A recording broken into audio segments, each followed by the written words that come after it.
Je bénis Dieu pour cette grâce. Et je bénis également Dieu de ce que le frère vient de témoigner pour son épouse.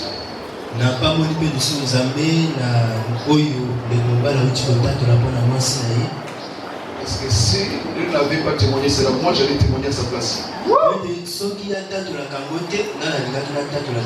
Même lorsque j'étais là assis, je la voyais de loin.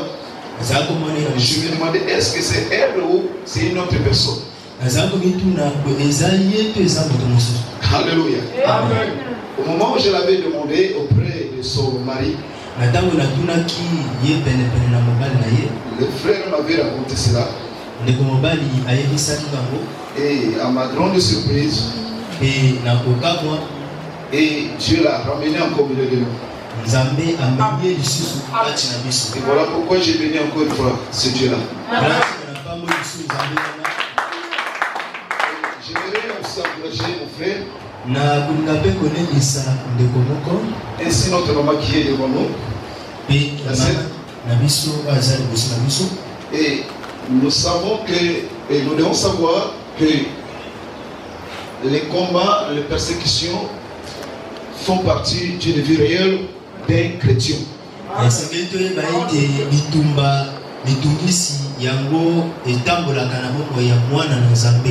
Et une fois là, j'avais essayé de parler sur ça. Et la Bible nous a dit que la persécution est une grâce.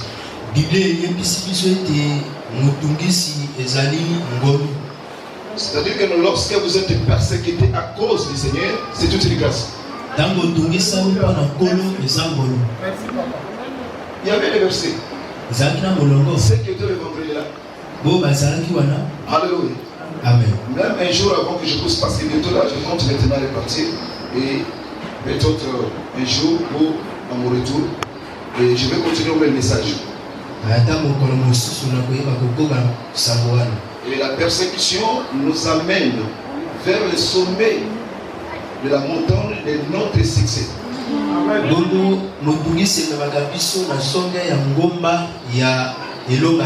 Cela nous amène également à régner sur ceux qui nous ont persécutés. Le frère aîné de notre frère Joseph, ils l'ont persécuté. Croyez que cette persécution allait le faire diminuer. Mais au contraire, la persécution l'a mené à régner sur ses propres frères aînés. Tout ce monde-là qui te persécute, laisse que cette persécution t'amène à régner sur la personne. S'il faut lui donner de quoi porter comme les habits, et que tu lui donnes cela. Alléluia. Que Dieu nous bénisse. Alors, nous allons parler de ce qui concerne la foi. La sœur vient de témoigner. Comment est-ce que ça s'est révélé? Démontrer sa foi. Puisque la Bible dit que non, la foi est une démonstration. La foi se démontre. Quand est-ce que la foi devient une démonstration? C'est lorsque la foi appelle à l'existence ce qui n'existait pas. C'est comme si cela existait déjà. La sœur, tu allais amener où la sœur? Alléluia. Amen. Parce qu'il y a certaines personnes qui n'arrivent pas toujours à croire. Même tant que nous sommes là. Il y a des certaines personnes qui viennent à l'église. Mais ils ne savent pas s'ils sont dans la foi. Amen. Amen. Alors, nous allons parler de ce qui concerne la foi. D'où vient la vraie foi des chrétiens?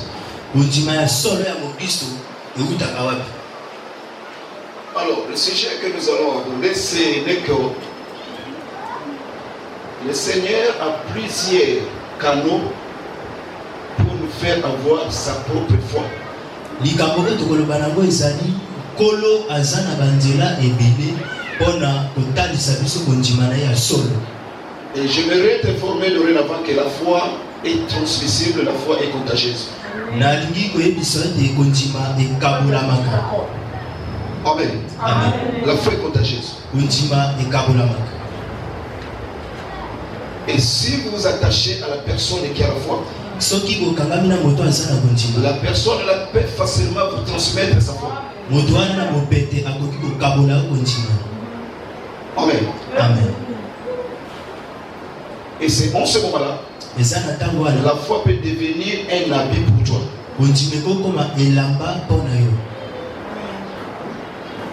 Amen. Amen. Alors, la foi c'est quoi au juste? Selon la définition biblique, dans le livre des Hébreux chapitre 11, en dehors de mes frères, quelle est la seule qui peut nous donner les versets?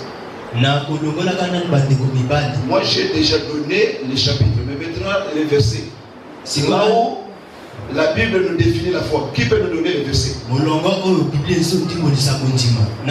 C'est dans le livre des Hébreux chapitre 11. Mais maintenant le verset, c'est quel verset?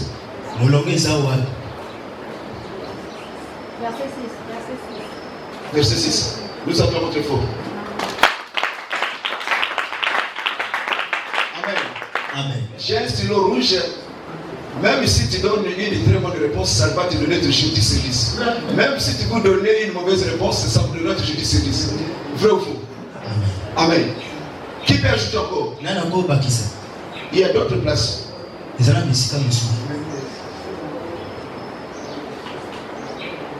La seule vient de donner que non, le verset 6. Verset 8. Nous acclamons. Maintenant, on va vérifier les Écritures. Hébreux chapitre 11. La première sœur a donné le verset 6. Si on va voir si réellement c'est là où on a défini la foi. Elle était belue. Après avoir lu le verset 6, il doit lire également le verset 8 pour vérifier. Qui a la page? Qui a la page? On est derrière le temps.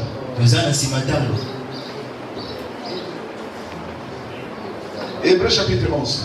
Le verset 6. Verset 6. Oui. Or, sans la foi, il est impossible de lui être agréable. Or, sans la foi, il est impossible de lui être agréable. Car il faut celui qui s'approche de Dieu croit que Dieu existe. Et sengeli na moto ya lingia poussa ne pas nzambe. Et sengeli antima ete non nzambe azali. Et qu'il est le rémunérateur de ceux qui le cherchent. Azali mofuti ya ba oyo bazolukai. Nous acclamons très fort. C'est ça la définition qu'on cherchait? Non. Vérifiez maintenant le verset. Tu as déjà lu. Tu as ta Bible, tu as déjà lu. Verset 8. Verset 8. C'est par la foi qu'Abraham, lors de sa vocation, obéit et parti pour un lieu qu'il devait recevoir en héritage.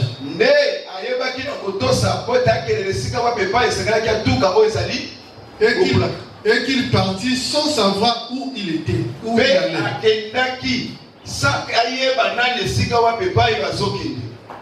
Amen. Amen. C'est ça la définition. Bon, maintenant, je donne maintenant la parole au frère. Qui peut vous donner le verset là où on définit la foi? Verset 1. Verset 1. On lit ça. Nous acclamons très fort. Papa. Or, la foi est une ferme assurance des choses qu'on espère. Une démonstration de celles qu'on ne voit pas. Amen. Amen. Alors, on dit que non, la foi est une ferme assurance. Une ferme assurance. Et cela veut dire que non, il y a des facteurs assurances qui ne sont pas faits. Maintenant, celle de la foi, c'est ça qui est une ferme assurance. On ne peut pas facilement la déstabiliser. Est-ce que tu peux encore avoir cette assurance? C'est vrai. Qui connaît que non, il a vraiment la foi, qui est bien. Qui me soulève au moins son doigt. Alors celui-là qui n'a pas pu se lever son doigt. Non, il cherche maintenant qu'on puisse venir maintenant dire que non, toi tu as la foi, toi tu n'as pas la foi. Oh, pour ce qui concerne la foi, chacun de nous a une machine à tester sa propre foi pour voir s'il est dans la foi ou hors la foi.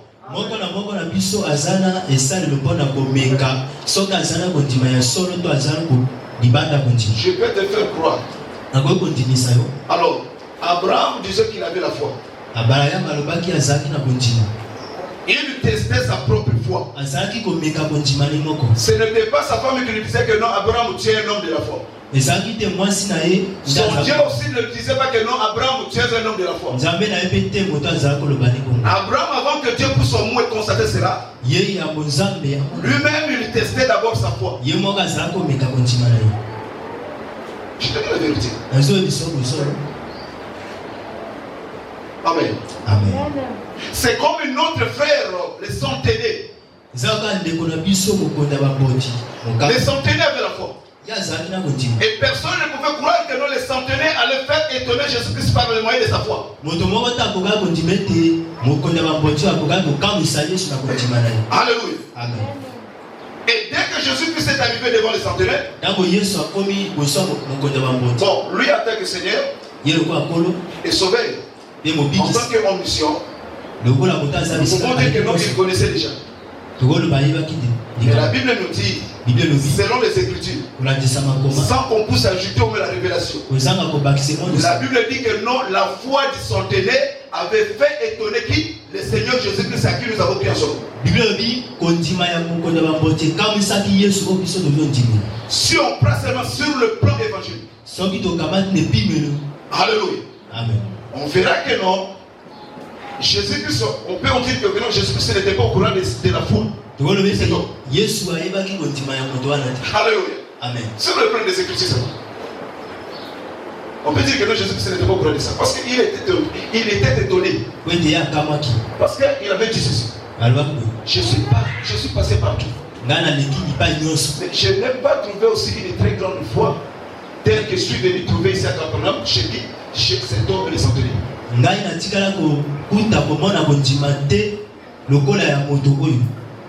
Amen. Amen. Alors la foi est une ferme assurance. Alors l'assurance c'est quoi? L'assurance c'est une garantie. Parce que si quelqu'un achète une voiture, alors pour garantir sa voiture, il doit le faire assurer sa voiture auprès d'une société d'assurance. Parce que le jour que sa voiture connaîtra un accident, cette société-là pourra s'en charger de toutes les dépenses de cette voiture-là. S'il faut la réparer, on doit la réparer. S'il faut faire restituer au propriétaire de la voiture une autre voiture, on pourra le faire restituer cela. Amen. Amen. Même si vous cherchez une maison, tu peux trouver une maison. Mais pendant que vous n'avez pas encore versé une somme quelconque, la maison n'est pas assurée pour vous. La somme que vous verserez, c'est ça qui vous assurera la maison. Je ne sais pas si vous me comprenez. C'est à base de cette somme qui obligera au propriétaire de la maison que s'il y aura encore une autre personne qui viendra chercher la maison, tu n'as pas le droit d'aller encore lui donner la maison. Parce que tu as déjà reçu la somme d'autrui. Et c'est cette somme-là qui fait garantir à la personne là la maison. Nous les chrétiens, nous devons aussi nous assurer Nous devons aussi nous assurer. Et qu'est-ce que nous assure? Ce n'est que la foi que chacun de nous a envers Jésus. Qui veut dire amen?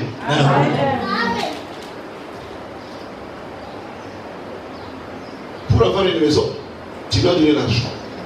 Mais maintenant, là, pour que tu t'assires auprès de Jésus, ça doit te demander aussi une dépense à dépenser.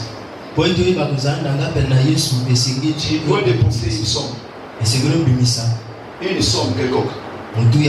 Et la somme là, ce n'est pas l'argent que nous travaillons avec nos propres mains physiques.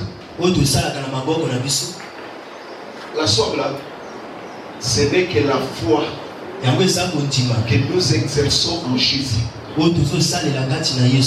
Amen. Amen. C'est que la foi. Et lorsque vous dépensez cette somme là qui est la foi, votre vie est assurée.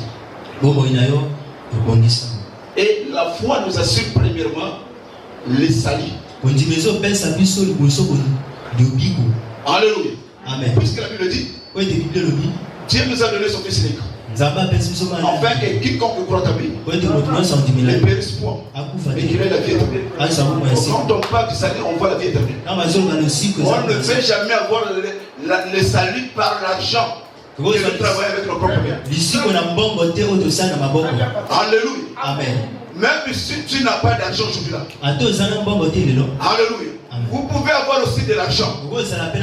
Mais pour avoir le salut, il te faut dépenser la foi. Amen. Amen. On dit que la foi est une ferme assurance. Des choses qu'on espère. Et qu'est-ce que la foi en Jésus-Christ nous fait espérer? La foi à toi te fait seulement espérer avoir la voiture, construire au moins une très belle maison. Mais pour un bon chrétien, c'est celui qui connaît la valeur de son Dieu. Sa foi doit le faire espérer premièrement le royaume des cieux. Un royaume que tu n'as jamais expérimenté à l'œil nu. Mais lorsque vous avez la foi en Jésus, la foi va te faire maintenant espérer à ce royaume. Et un jour, tu arriveras aussi y entrer. Et tu régneras dans ce royaume-là. Quoique tu n'as pas encore visité le royaume. Et la Bible dit, la foi est une démonstration. Des choses qu'on ne voit pas. Alléluia. Amen. Et la foi se démontre pendant que la foi appelle à l'existence ce qui n'existe pas. C'est comme si cela existait déjà.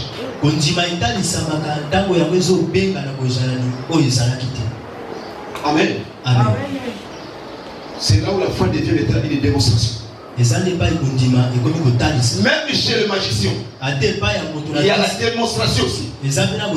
Pendant qu'un magicien reste là concentré dans son temple, en train d'invoquer maintenant les esprits de son maître, l'esprit de son maître, il peut faire exister quelque chose qui n'existait pas.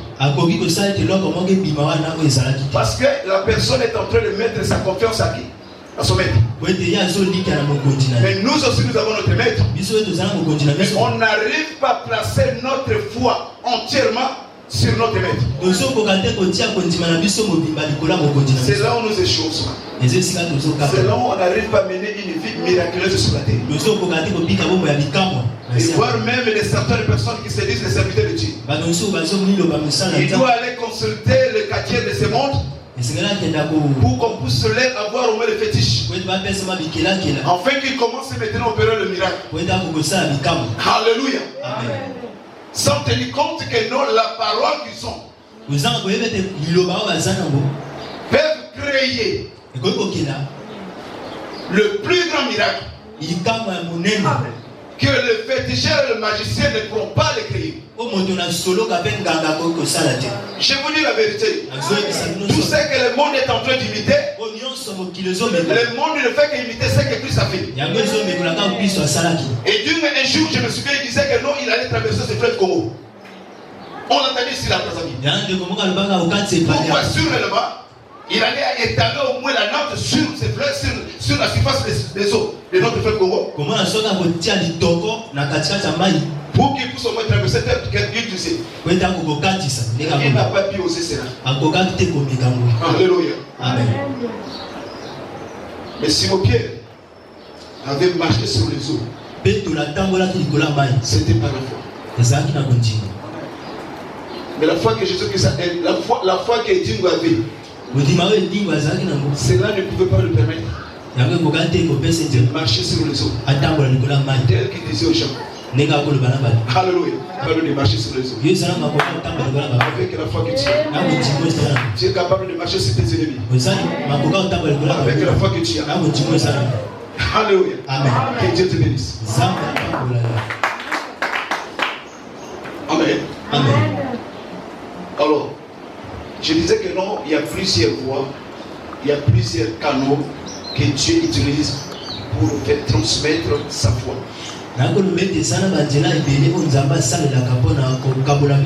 dormez pas.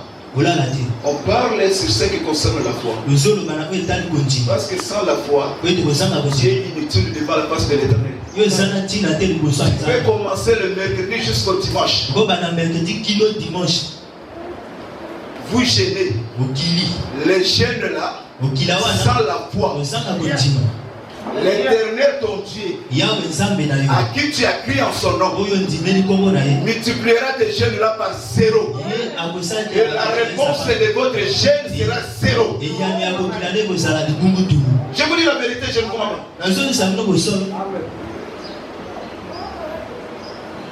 Amen. Amen. Lisons la Bible. Romains chapitre 10. Verset 17. Nous prenons aussi verset 14.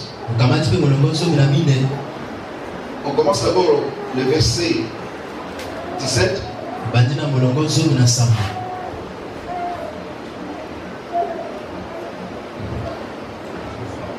Je lis la parole de Dieu. La Bible nous dit ceci. Ainsi la foi vient de ce qu'on entend. Et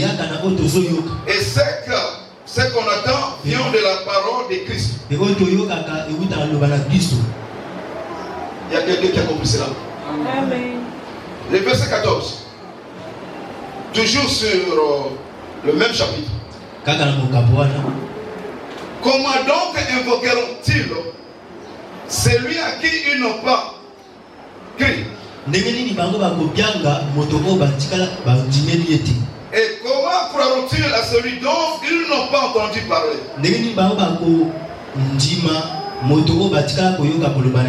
Et comment croiront-ils? Et comment entendront-ils parler s'il n'y a personne qui prêche?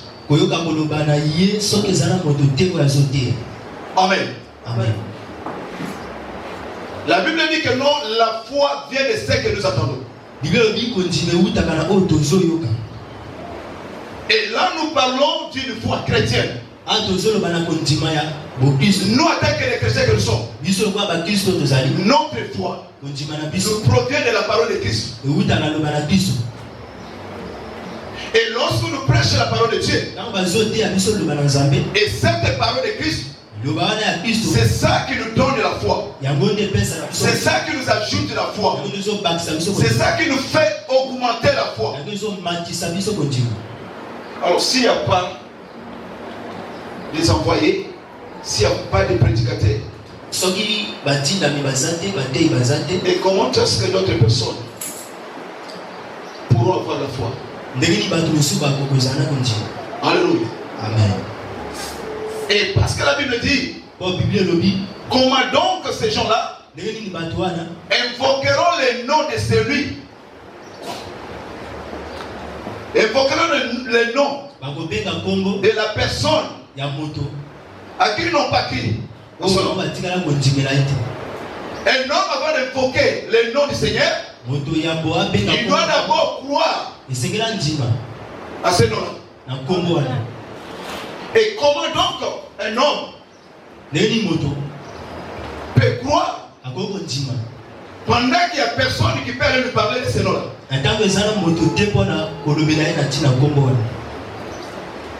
Et comment est-ce qu'il peut entendre s'il n'y a personne qui peut aller lui parler? S'il n'y a personne qui peut aller prêcher? Alléluia. Amen.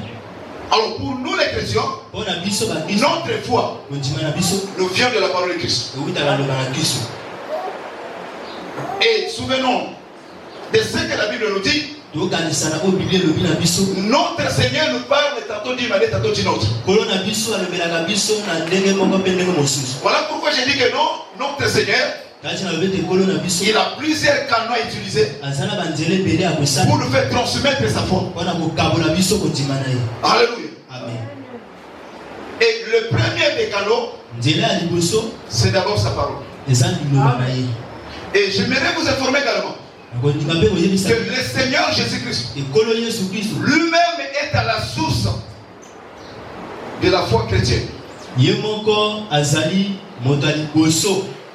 à la source de la foi de tout chrétien. Parce que la Bible dit, au commencement était la parole et la parole était avec Dieu. Et la parole était Dieu. Tout a été créé par la parole. Et si nous prenons le verset 14 de Jean chapitre 1er,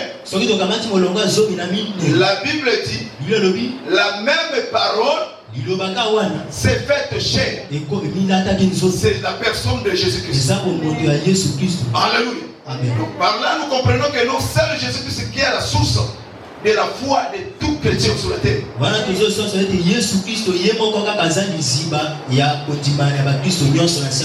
Et comme sa foi nous provient de sa parole, et la Bible dit qu'il a plusieurs manières d'aller nous parler.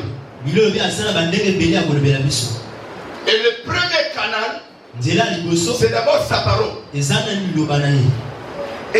peut te parler aussi à travers d'une vision nocturne. C'est aussi le langage divin. Alléluia. Amen. Juste pour avoir la foi. C'est la parole de Dieu. Dieu peut te parler aussi à travers des actes. À travers des actes. À travers d'une circonstance. Juste pour te faire transmettre sa foi. À travers les témoignages. Juste pour te faire communiquer sa foi. Est-ce que tu es d'accord avec moi? Amen. Dieu parle à plusieurs manières d'aller nous parler. Juste pour nous avoir sa foi.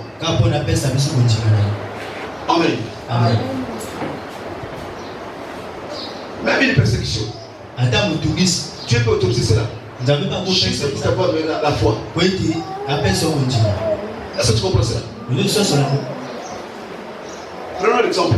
Dans le livre de Jean chapitre 9, le verset 1 à 4, il y avait un jeune homme qui était né aveugle.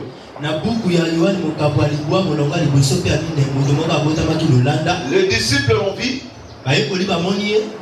Ils ont dit à Jésus, Maître, ce sont ses parents qui ont péché pour que ses frères nés aveugles. Alléluia. Amen. Il faisait allusion de ce que la parole de Dieu nous dit dans le livre d'Ézéchiel, chapitre 18.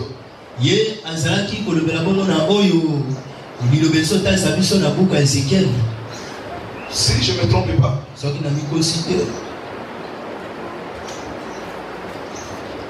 C'est Ézéchiel 18. Attendez.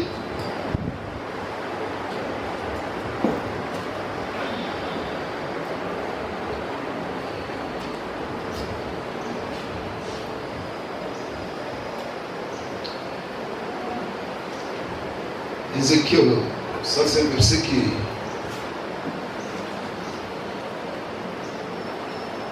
Ézéchiel.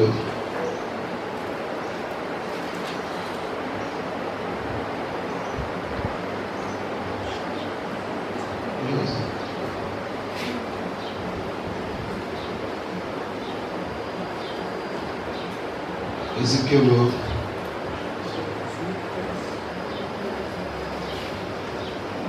Attendez, veuillez m'excuser.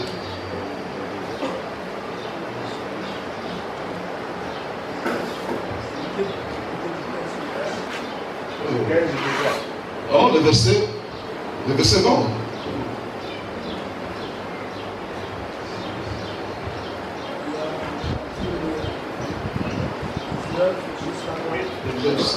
Jusqu'à maintenant. Il faisait allusion à ce verset-là. Que c'est parce que ses parents qui ont péché. Et le péché de ses parents fait que non, ses frères sont nés avec. Alléluia. Amen. Et ils ont demandé encore à Jésus. Ou c'est le frère lui-même qui a péché pour qu'il soit né avec. Il faisait également allusion à ce que le livre de Lamentation chapitre 5 verset 7 aussi, je ne me trompe pas. Que l'homme qui pêche, c'est comme ça. Ézéchiel 18 ans. C'est ça, non? Ah, Ézéchiel 18 ans. L'homme qui pêche, c'est l'homme qui mourra. Amen. Mais maintenant, la Lamentation 5, le verset 7, c'est ce que la Bible dit. Que les parents, ils ont péché. Maintenant, nous les enfants, nous subissons maintenant la peine de leur péché. Jésus leur dit, ce n'est pas parce que ses parents ont péché, ni ses frères lui-même avaient péché, mais c'est juste pour la gloire de Dieu, afin que les œuvres divines se manifestent en elle. Alléluia.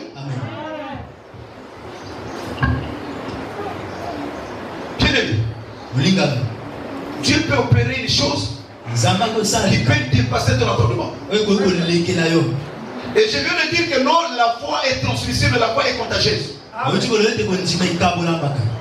Et si nous prenons l'histoire de la femme qui coulait les sang pendant 12 ans, et la Bible nous dit, la femme après avoir dépensé tout ce qu'elle possédait. Et la Bible dit que non, lorsqu'elle a entendu parler de Jésus, c'est qu'il y avait un homme qui a été mandaté pour lui parler de qui? De Jésus. Juste pour lui avoir maintenant la foi. Alléluia. Amen. Et lorsqu'elle avait entendu parler de Jésus, elle a commencé à éprouver la foi. Or, la femme n'avait pas encore vu Jésus-Christ à l'église. Et comme elle avait entendu parler de Jésus, et tout ce qu'on lui racontait de la part de Jésus, c'était ça qui avait communiqué la foi à la femme. Et on voit clairement, je peux dire que non, les témoignages qu'on lui rendait de la part de Christ, c'est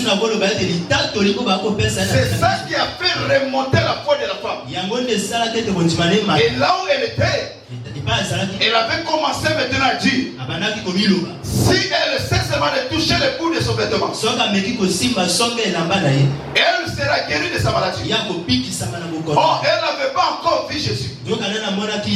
Et à travers la foi qu'elle avait envers Jésus, la foi était en train de lui assurer maintenant la guérison. Une guérison qui était impossible et invisible. Mais comme elle avait déjà la foi, moyennant de ce qu'on lui racontait de la part de Christ, il a fallu que cette foi-là assure maintenant la guérison. Et spirituellement, la femme était complètement guérie. Mais ce qui lui restait, c'était l'acte d'aller toucher le bout des vêtements de Jésus. Alléluia. Et pour que sa foi puisse au moins se démontrer. Alléluia. Amen. Et lorsqu'elle était partie toucher les bouts des vêtements de Jésus, Jésus avait connu une perte qui était sortie. Une perte de puissance. Il a commencé à demander, et qui m'a touché? Les disciples ont dit, oh, depuis longtemps que non, il y a des gens qui viennent maintenant te toucher. Tout le monde se presse maintenant tout autour de toi. Et pendant que les gens te touchent, tu n'as pas demandé cela. Mais nous sommes arrivés à ce point. Tu commences à nous dire que non, qui t'a touché? Oh, il y a plusieurs personnes qui te touchent. touche. Alléluia. Amen. Mais la femme était venue toucher seulement la foi.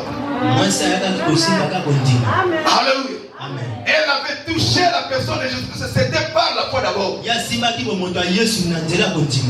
était déjà guérie. Et Jésus la regarda. La femme était là, en train de trembler. Jésus lui dit, c'est toi qui m'as touché. Oui, c'est moi qui viens de te toucher. Et puis Jésus lui dit, laisse que ta foi te sauve. Bien aimé, à travers ta foi, tu peux sauver une autre personne. Je te dis la vérité. La foi est contagieuse. Et si nous prenons l'histoire de notre frère Lazare, Lazare avait déjà connu la mort. Or la Bible nous dit, il y a encore de l'espérance pour ceux qui vivent. Mais Lazare ne vivait plus. Lazare était déjà mort. 4 jours passés. Lorsque Jésus-Christ est arrivé, il a commencé maintenant à faire couler les larmes de ses yeux. Et si tu vois un homme de Dieu éprouvé, et lorsque l'homme de Dieu commence à pleurer, ne te dis pas que non, il n'est pas de la gare. Alléluia. Il n'est pas le premier ou la première personne d'aller pleurer. Parce que cet homme de Dieu ne fait qu'imiter Christ. Alléluia. Amen. Et quand un homme de Dieu est en train de pleurer pour ton affaire, je te dis ceci. Là où l'affaire était difficile, deviendra maintenant facile. Je te dis la vérité. Parce que le jour que Jésus se faisait couler les larmes de ses yeux,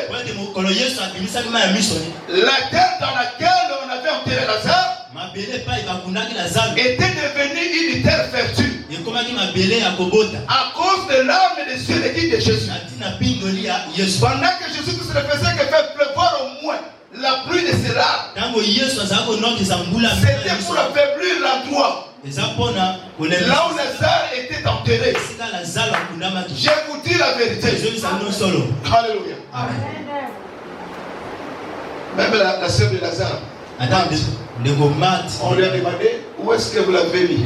Ah, papa Moïti Kakango, déjà 4 jours, vous avez ça pour l'idée. Quand 3 jours, vous avez bébé, vous avez Teti Kakaka. Alléluia. C'est la foi que nous exerçons aujourd'hui. Amen. Et il a failli que Jésus-Christ se rende à l'endroit. Si nous prenons le verset 41, le chapitre 11 des Jean, qu'on les observe. Nous avons la parole de Dieu dans le livre de Jean 11, le verset 41. Jusqu'à 44. Jusqu'à 44. Ils ôtèrent donc la pierre. Jésus leva les yeux en haut et dit, Père, je te rends grâce de ce que tu m'as exaucé. Je te rends grâce de ce que tu m'as exaucé. Amen. Pour moi, je savais que tu m'exauces toujours. Alléluia. Mais j'ai parlé à cause de la foule qui m'écoute, qui m'entoure, pardon, afin qu'ils croient que c'est toi qui m'as envoyé. Ayant dit cela, il cria d'une voix forte, Lazare, sort.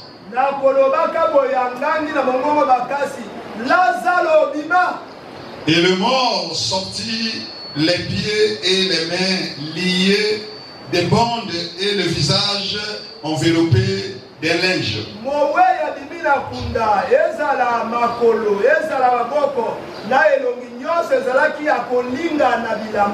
Jésus leur dit, déliez-les et laissez-les aller.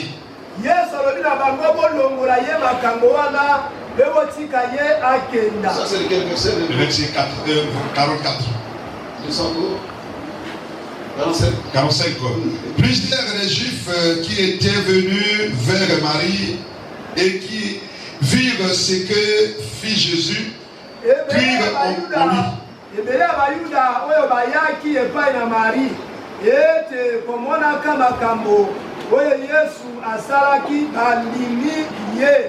Mais quelques-uns d'entre eux allèrent trouver les pharisiens et leur dire ce que Jésus avait fait. Alors les principaux sacrificateurs, amen. Vous pouvez vous lever par merci. Jésus a dit ceci. Hey, je te rends grâce de ce que tu m'exauces. De ce que tu m'exauces. Jésus sait que non, le Père l'exauçait toujours. Mais parmi nous, il y a ceux-là qui ne croient même pas que non, s'il fait une prière, son Père qui est dans le lieu céleste pourra quand même l'exaucer. Mais quel est le genre de chrétien que tu es? Ça ne sert pas de venir ici à l'église. Ça lui a petite chose. Et à vous n'avez pas tant beaucoup de dimanche. Alléluia. Je vous dis la vérité. Puisque la Bible nous dit, le verset que la sœur avait donné, la Bible dit que non, sans la foi, il est impossible d'être agréable à l'Éternel. Mais pendant que vous n'arrivez pas à satisfaire la passion de l'Éternel, vous ne poussez pas ce Dieu-là d'aller vous agréer. Mais comment est-ce que ce Dieu-là peut exaucer ta prière? Tu lui fais des bruits. Reste chez toi à la maison. Commencez maintenant à crier, à vendre au moins des trucs là. Alléluia. Amen. Et vous allez remarquer, ce ne sont que les telles personnes, quand tu as une citation comme ça là,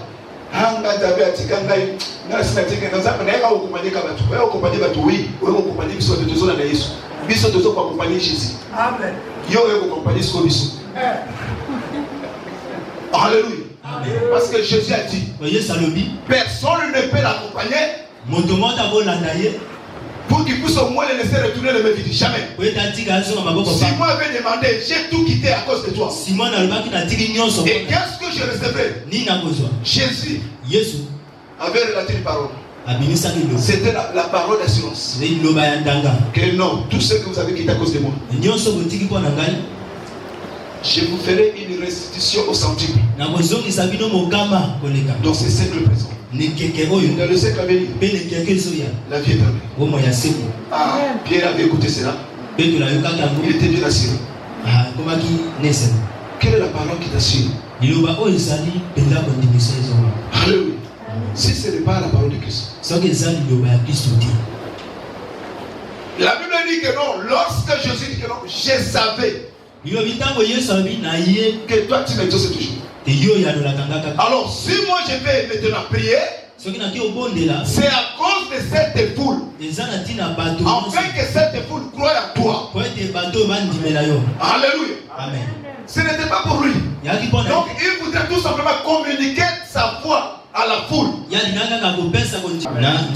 Voilà pourquoi il disait que non, si moi j'écris,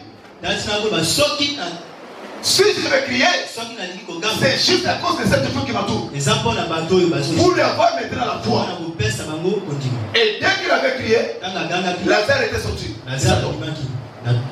Non, on l'avait entendu. Et la Bible dit, les gens qui ont vu cela, ils ont crié à Jésus. C'est parce qu'ils ont vu maintenant la parole de Christ faire résister Lazare. Si tu as la foi aujourd'hui là, je te dis que la parole que moi je te communique, ça peut te faire ressusciter de là où on t'avait enterré. Même tes dossiers existent, le dossier a été enterré quelque part. La foi que tu as, ça va aller creuser en toi pour faire sortir au moins ces dossiers. Et après cela, les gens qui n'étaient pas présents, pendant que Jésus avait fait ressusciter Lazare, ils ont appris que Lazare qui a été enterré vient d'être ressuscité par Jésus. Et la Bible dit, ils étaient partis voir qui? Lazare. Que Jésus-Christ venait maintenant de le faire ressusciter. Les témoignages. Lorsqu'ils ont appris, c'est que la parole de Christ venait d'opérer. Ils ont éprouvé également la foi. Ils sont allés voir les œuvres de la foi de Jésus. C'était la résurrection de Lazare. Tu as plusieurs manières d'aller te communiquer sa foi. À travers les témoignages d'une autre personne. Et tu peux avoir aussi la foi. À travers la citation d'une autre personne. Tu es capable de te communiquer sa foi. Amen. Amen. Mais de quelle manière que vous avez accueilli la foi en Christ? De quelle manière? Et aujourd'hui, chez les chrétiens, il n'y a que la foi douteuse. La foi douteuse. Quelqu'un croit aussitôt là. On prie en sa faveur. Elle croit. Dès qu'elle tourne le dos, elle va commencer maintenant à se poser la question. Est-ce que la prière de Papa Mouyou tu as exaucé cela? Je ne suis pas sûr. Amen. Amen. Mais Lazare était déjà mort. Mais la foi de Jésus est allée le faire ressusciter les morts. Là tu dis que non, c'est Jésus. Est-ce que Jésus, est-ce qu'une autre personne peut ressusciter aussi quelqu'un qui est mort?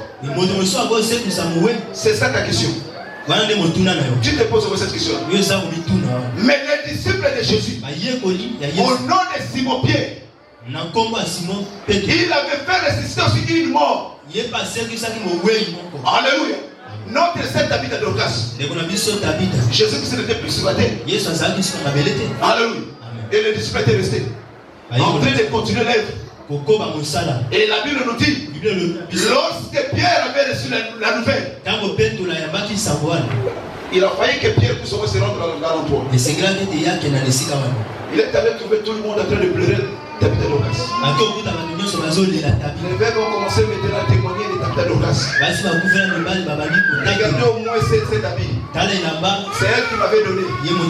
C'est elle qui a l'habitude de nous faire vêtir au moins. Elle vient de nous quitter. Qui peut prendre la cause de nous?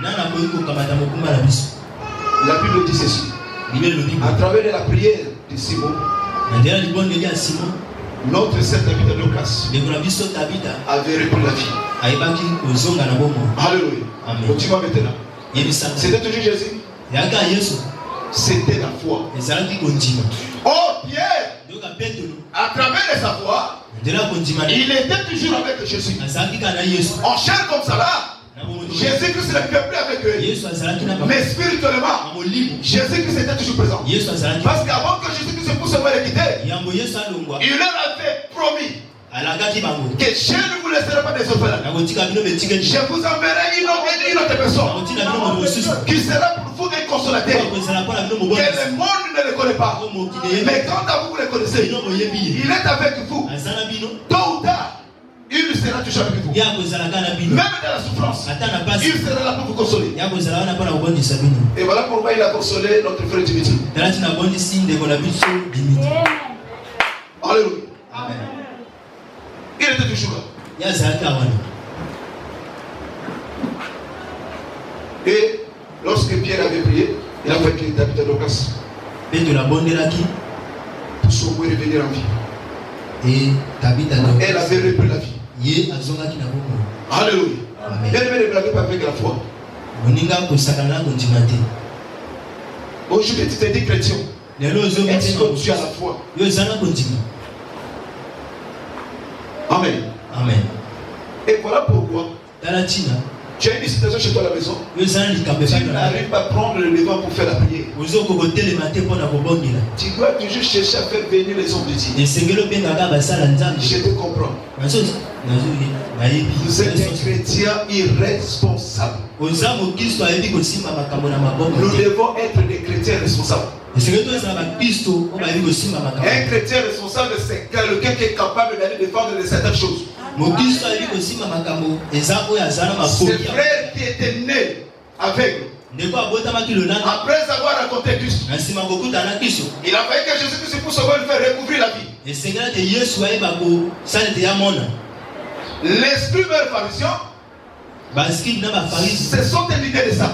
Ils doutaient. Oh non, est-ce que cet homme était né avec? Ils sont allés se renseigner auprès de ses parents. Les parents ont dit, demandez-lui lui-même. Il vous dira les saints qui les conseillent. Il a l'âge d'aller maintenant se défendre. Je vous dis la vérité, c'est écrit. Dans le livre de Jean chapitre 9. Les parents disent que non, demandez-lui lui-même. Il a l'âge d'aller maintenant vous expliquer comment est-ce que Jésus-Christ lui a recouvert la vie. Ce n'est pas nous. Amen. Amen. Mais quel genre de la foi que vous avez? Amen. Amen. Vous savez, votre foi peut contrôler le tout. La foi que vous avez, ça peut contrôler toutes les situations qui se passent actuellement dans votre famille. Et ça peut aussi arranger cela. Là où les gens commencent à craindre, toi tu arrives, tu leur communiques la foi. Ils ne le craignent pas. Aujourd'hui, vous allez voir ce que Dieu va faire. Oui, je suis fou. Puisque la Bible dit que non, les choses venaient pour ceux qui ne le connaissaient pas, c'était une folie. Je vous dis la vérité.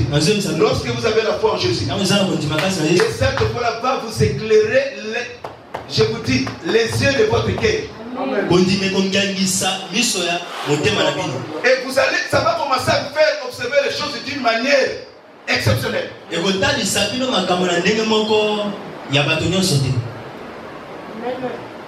Amen. Amen. Et vous devenez comme notre frère David. Et tout à l'heure, j'ai venu de dire que non, Dieu nous parle tantôt d'une manière, tantôt d'une autre. Les bons souvenirs de Jésus-Christ. Peut d'abord aussi la foi. Ça peut te faire remonter sur la foi. Amen. 1 Samuel chapitre 17, verset 37 à 38. David disait au roi que ne craignez pas. Regardez, moi qui suis ton serviteur, j'ai le bon souvenir de mon Dieu. Les dieux qui me soutenaient dans la brousse. Alléluia. Amen. Lorsque les lions et les ours venaient me arracher la brebis, je courais derrière les ours, ainsi derrière le lion. Je le saisissais. Je le frappais par la gauche. J'avais l'habitude d'aller me arracher la brebis. C'est la guerre. Du lion. Ici de la griffe. De l'os.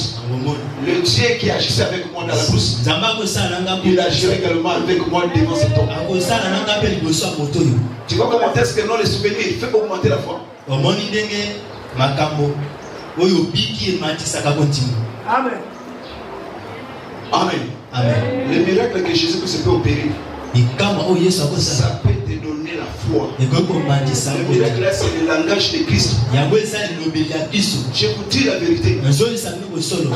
Moïse qui a été choisi par Dieu. Dieu lui dit que non, va vers Pharaon. Comme il connaissait la méchanceté de cet homme-là, il ne pouvait pas facilement croire. Et il cherchait d'abord un signe.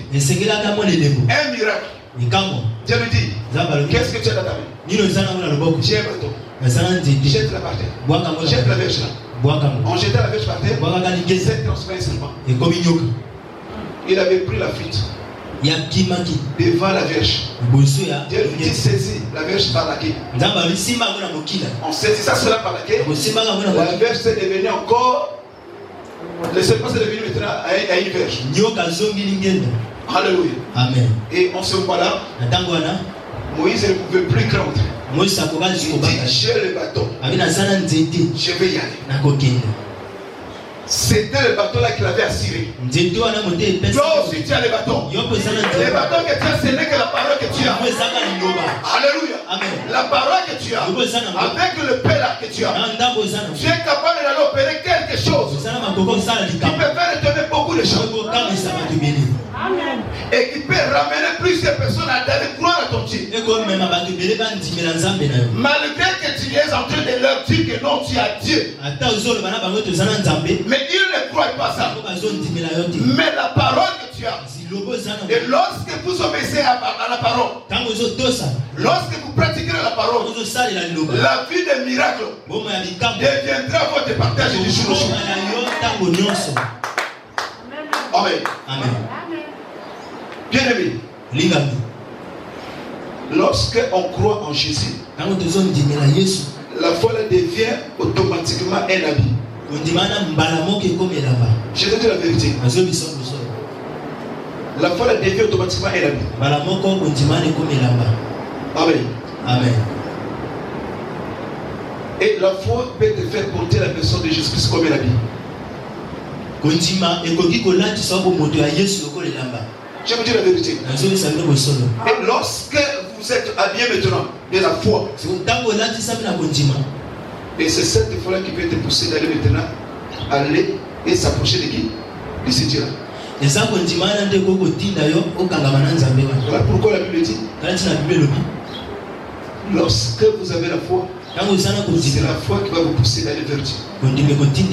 Sans la foi, tu ne peux pas t'approcher de Dieu. Voilà pourquoi il dit, il est possible sans la foi d'être accueilli par Dieu. C'est lorsque nous avons la foi, et la foi peut nous pousser d'aller vers Dieu. C'est comme une personne malade. Et quand la personne sera maintenant à l'hôpital, pour aller se faire consulter par un médecin, c'est le fait de la foi.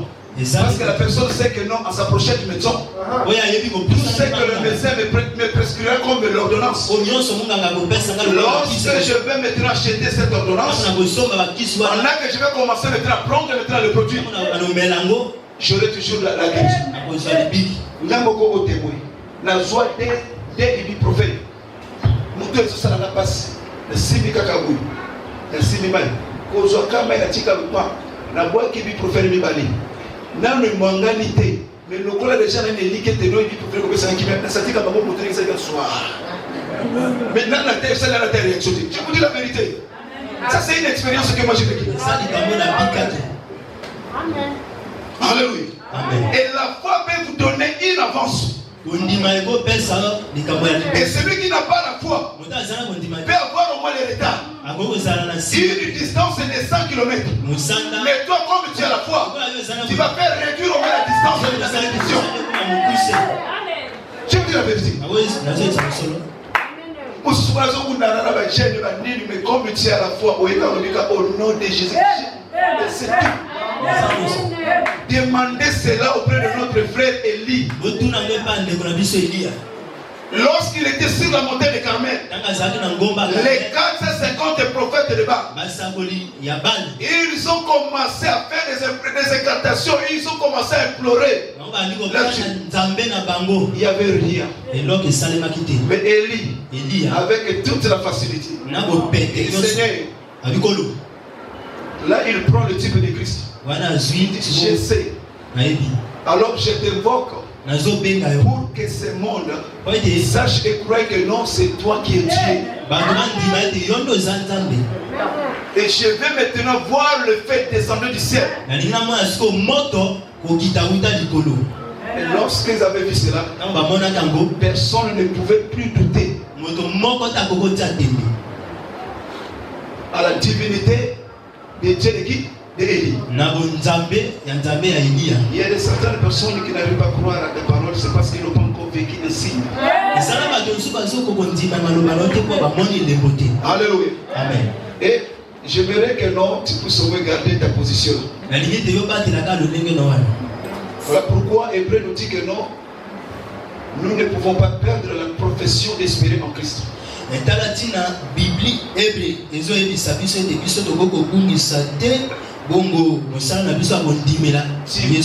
peux tout perdre dans la vie, mais la foi, veille à garder. Bartimée devant la foule, malgré que la foule le réprimande, la foule ne faisait que faire taire au moins ses frères Bartimée. Mais quoi que Bartimée ne voyait pas, mais comme ses oreilles étaient encore ouvertes, alléluia, et sa bouche était encore ouverte, la Bartimée ne pouvait pas se décourager. La Bible dit que pendant que Bartimée criait, et la Bible dit que non, Jésus-Christ ne l'attendait pas encore. Il ne s'est pas découragé. Il avait encore rehaussé sa voix. Alléluia. Amen. Et pendant que Bartimée criait, c'était une prière. Mais moi, je ne te pousse pas d'aller rehausser ta voix, mais je te pousse d'aller rehausser maintenant ta voix. Alléluia. Malgré les citations, tu dis que non, je ne mourrai pas par cette maladie. Alléluia. Amen. Et s'il faut connaître la mort, ma mort à moi ne proviendra de celui qui m'avait créé. Ce n'est pas le Père qui m'a engendré. Il peut monter sur cette terre. Car mon Père n'est qu'un canal que Dieu avait utilisé pour me faire venir sur la terre. Alléluia. J'ai encore un autre parent qui est au-dessus de mes parents. C'est qui? C'est Jésus-Christ, ma parole. Celui qui a le dernier mot pour ma vie. Le Père peut aller par-ci par-là pour aller me traiter à sorcellerie. Sa sorcellerie sera nulle et sans effet. Les dieux à qui vous avez crié en ce nom fera multiplier sa sorcellerie par 0. Car il est dit, tout nombre multiplié par 0. La réponse n'est que 0. Alléluia. J'aimerais te communiquer ma foi à moi. Ne craignez pas personne. Merci que Dieu te bénisse, ma sœur. Même si la situation s'est aggravée, ne craignez pas. Ta parole te dit ceci. La parole te dit ceci. Ton Dieu est plus grand que la situation qui s'est aggravée. Ton Dieu est plus grand que la situation qui s'est aggravée. Nous n'avons pas connu un petit Dieu. Nous avons connu un grand Dieu. Alléluia. Amen. Sa grandeur, personne ne peut la contenir. Personne. Et voilà pourquoi Élie était seul devant les 450 prophètes de Baal. Alléluia. Amen. On le regardait comme ça avec les yeux humains. Les gens commençaient maintenant à les sous-estimer. Ils ne savaient pas que non, les dieux d'Élie étaient plus grands que le Baal. Là où Élie était, il n'était pas seul. Il était entouré par les anges. Amen. Amen. Bien-aimé, tu dois avoir la foi. Amen. Amen. La foi, commencer à faire de la foi un habit pour toi. Je sais pourquoi je vous dis ça. Je vais terminer. Que la foi que tu as en Jésus, que cela devienne un habit.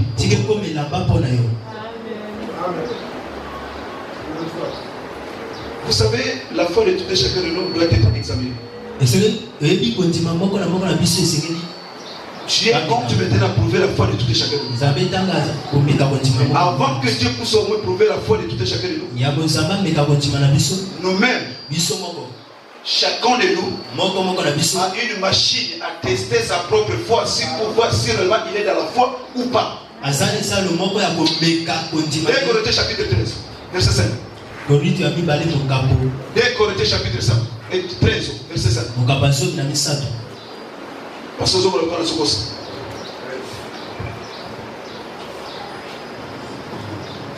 2 Corinthiens chapitre 13, verset 5. 13, verset 5. Amen. Examinez-vous vous-même.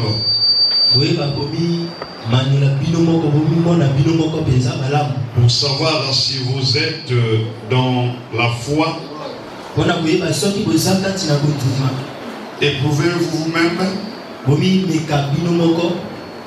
Ne reconnaissez-vous pas que Jésus-Christ est en vous? Amen. Verset 5 seulement. Donc cela veut dire que chacun de nous a une machine à tester sa foi pour voir si réellement il est dans la foi ou hors de la foi. Ça m'étonne de quelqu'un qui quitte sa maison pour venir à l'église. La personne n'arrive pas à croire que non, il est dans la foi. Or, être dans la foi, c'est être dans le Seigneur. Parce que celui qui nous produit la foi, c'est qui? C'est Christ. C'est lui qui est la source de toute la foi. Que un chrétien peut avoir. Amen. Amen. Les autres zao, l'homme qui n'a pas bouché. Aussi quoi il s'en va. Ce qui est aussi solution. Vous voyez que non, n'a pas de solution. Et lorsque tu t'approches de Dieu, je te dis ceci. Dieu va examiner ta foi pour voir de quelle manière que tu t'es approché de lui. Parce qu'il y a beaucoup de gens qui s'approchent de Dieu pour chercher à gagner seulement le mariage, pour chercher à gagner des futilités. Mon frère, moi, raison comme papa moyen moyen ozumo sana kenzambe mutapesa musala. Oyo kasiko mutana la pesa ngeni papa talaka qui cherche soko mimite oyo le kinzambe la charge. Ba français ba bike no na mokili mo metozali 8 milliards. Mais mutane ça comme ces années. Comment on cherche 4 personnes les autres qui coûtent la charge. Soko ça soko.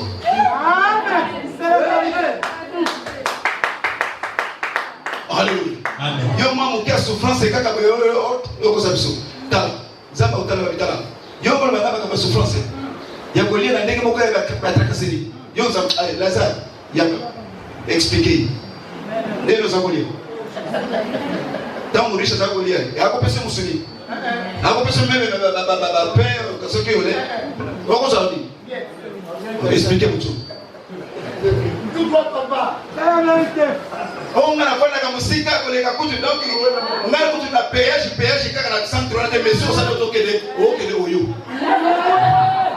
Moi c'est pas côté avec comme un soko yé na les autres soko yé ro soko yé tiki aussi non c'est avant.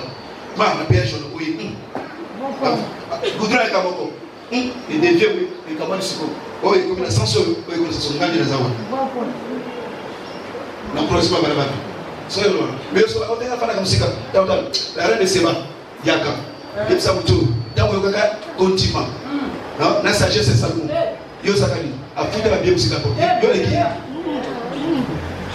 Dans le tour de passer 90, 53, 52, 500. Il y a tout ça de comment. Bon bah tout ça. Yo et puis mutu yo bato bakita. Banaman. Kolungula comme ça que comme ça que nous l'ambiko. Mais pour aller comme le beaucoup boya comme le diable. Pas mourir pour le corps. 4 personnes. Ah, nous allons dire que c'est Maman Maï. Sergina. Ah, Bangwana. Bangwa Moui Makaka. Yona, tout le monde a vendredi. Et tout le monde a dimanche. So, Mokolano yo a gâté quoi? N'a d'autres na sikoyo. Mokolano yo a gâté quoi là? Ni. Alléluia. Mongo yo kani ngaka dimanche. Siko vendredi tout le monde a gâté quoi là? Alléluia. Alléluia na la certé boy, na bonne conséquence de Jésus Christ. Est-ce que vous mettez alors?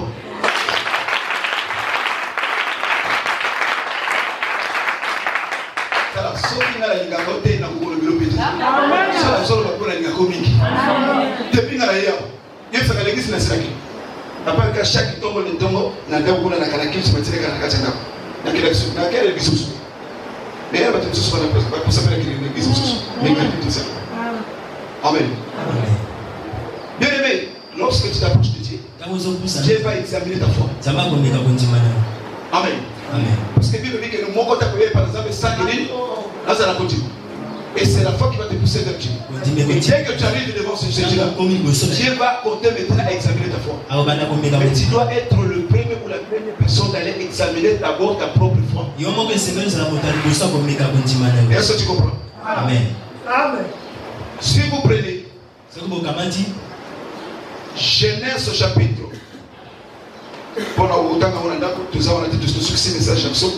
Genèse chapitre 1er, Genèse 30. Attendez. Genèse.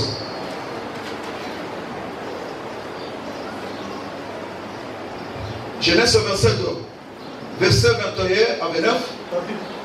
Oui, Genèse chapitre 27, verset 21 à 29. L'histoire des jumeaux. Ésaü et Jacob. Alors, leur père ne voyait plus à cause de la vieillesse. Avant qu'ils puissent maintenant les quitter, selon la coutume juive, il devrait venir l'aîné. Alléluia. Amen. Alors Rebecca, comme Rebecca aimait les cadets, Jacob, et pendant que Isaac dialoguait avec Ésaü, il dit, je suis devenu vieux. Bientôt là, moi je vais vous quitter. Mais va me chasser un gibier, tu vas me le préparer. Dès que moi je vais à manger, et après quoi, je ferai sortir de ma bouche les paroles de la bénédiction. Amen. Et pendant qu'Ésaü était allé, et Rebecca est allée faire venir maintenant Isaac et Jacob. Regardez, ton père compte maintenant venir qui? Son frère Isaac. Il est allé faire la chasse pour ton père. Mais toi, prenez seulement l'une de tes brebis là. Moi je vais la préparer correctement. Et tu vas amener cela auprès de qui? De ton père. Alléluia. Et dès qu'il va manger, et il te bénira. Alors Jacob lui dit, mais comment? Cela va se faire comment? Mais Ésaü, il est venu. Il est venu. Alors moi je ne suis pas venu comme Ésaü. Mais comment? Non. Comment est-ce qu'on va faire? Il dit que non, la peau de cet animal, tu porteras cela. Et tu vas t'approcher de ton père. Tant que tu comprends le message, tant que mon frère. Tant que moi partir, Joël même dans 27. Joël 21, 27. Tant que 27. Donc chapitre 27, Joël verset 21 à 29. Tant que ce qu'on a. Genèse 27, verset 21 jusqu'à 27. 29. Isaac dit à Jacob, approche donc et que je te touche, mon fils, pour savoir si tu es mon fils Ésaü ou non. Jacob s'approcha d'Isaac, son père, et qui le toucha et dit, la voix est la voix de Jacob, mais les mains sont les mains d'Ésaü. Il ne le reconnut pas parce que ses mains étaient velues comme les mains d'Ésaü, son frère. Et il le bénit. Et il dit, c'est toi qui es mon fils Ésaü. Et Jacob répondit, c'est moi. Isaac dit, serre-moi et que je mange du gibier de mon fils. afin que mon âme te délisse. Jacob le servit. Et il mangea. Il lui apporta aussi du vin. Et il but. Alors Isaac, son père, lui dit, approche donc et baise-moi, mon fils. Jacob s'approcha et le baisa. Isaac sentit l'odeur de ses vêtements. Puis il le bénit et dit, voici l'odeur de mon fils est comme l'odeur d'un champ que l'Éternel a béni. Que Dieu te donne la rosée du ciel et les graisses de la terre. Du blé et du vin en abondance. Amen. Amen. Amen. Amen. Et dès qu'il s'est approché, Isaac dit à Jacob, approche-toi de moi. Non, Isaac ne savait pas que non, ce n'était pas Jacob, mais c'était Esaü. Il pensait que c'était Esaü. Pourquoi? Parce que Jacob s'est fait vêtir d'une peau d'un animal. Alléluia. Il s'est maquillé. Il a pris l'image de qui? De son frère aîné. Et dès que la Bible nous dit que dès que Isaac l'a touché, et il a senti l'odeur.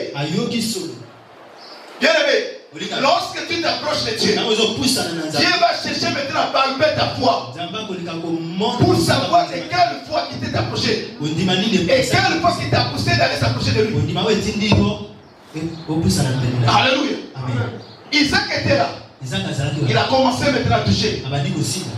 Oui, assurément. Ça c'est l'odeur d'Esaü et de Jacob. Non, la voix c'est la voix de qui? La voix de Jacob. Ici là je touche. Là, ça c'est le mail de qui? D'Esaü. Alléluia. Amen. Et lorsque tu t'approches de Dieu, Dieu va chercher à examiner ta foi. Quelle est ta foi à l'égard de ce Dieu-là? Et de quelle manière que tu t'approches de ce Dieu-là? Et dès qu'il avait senti que cette main c'est la main de qui? C'est la main d'Esaü. Et il a commencé maintenant à prophétiser. On le bénit ça. On dit ça que non, c'est toi qui domineras sur tes frères. Alléluia. Amen. Bien aimé. Or, ici je te dis, Esaü était le frère aîné de qui? De Jacob. Dans le christianisme, nous avons aussi notre frère aîné. C'est Jésus-Christ la parole. La Bible nous dit, dans le livre de Romains chapitre 8, que notre Dieu l'a prédestiné. Il a prédestiné Jésus-Christ à être notre frère aîné. Cela veut dire quoi?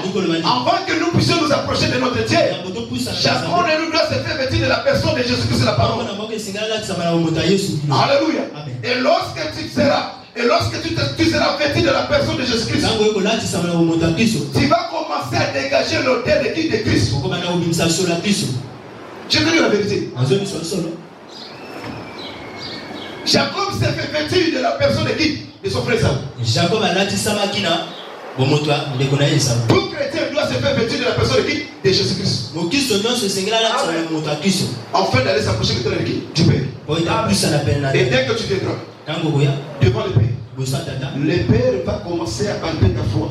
Et tu vas dégager une odeur qui sera une odeur de qui? De Jésus-Christ. C'est là où le Père comprendra que non, oui, assurément, tu avais bel et bien cru à qui? En Jésus. Amen. Et si Jésus-Christ, si le Père examine ta foi, il voit que non, ta foi là n'arrive pas à dégager l'odeur de Christ, tu seras rejeté. Alléluia. Amen. Et voilà pourquoi les derniers jours, les gens diront que non, oh Seigneur, n'avons-nous pas fait ceci, cela, ton nom? Le Père leur dira que non, je ne me connais pas. Alléluia. Parce que vous ne dégagez pas la même odeur que Christ. Que Dieu le bénisse. Que Dieu le bénisse.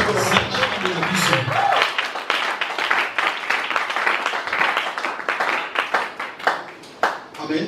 Amen. Nous pouvons nous mettre debout.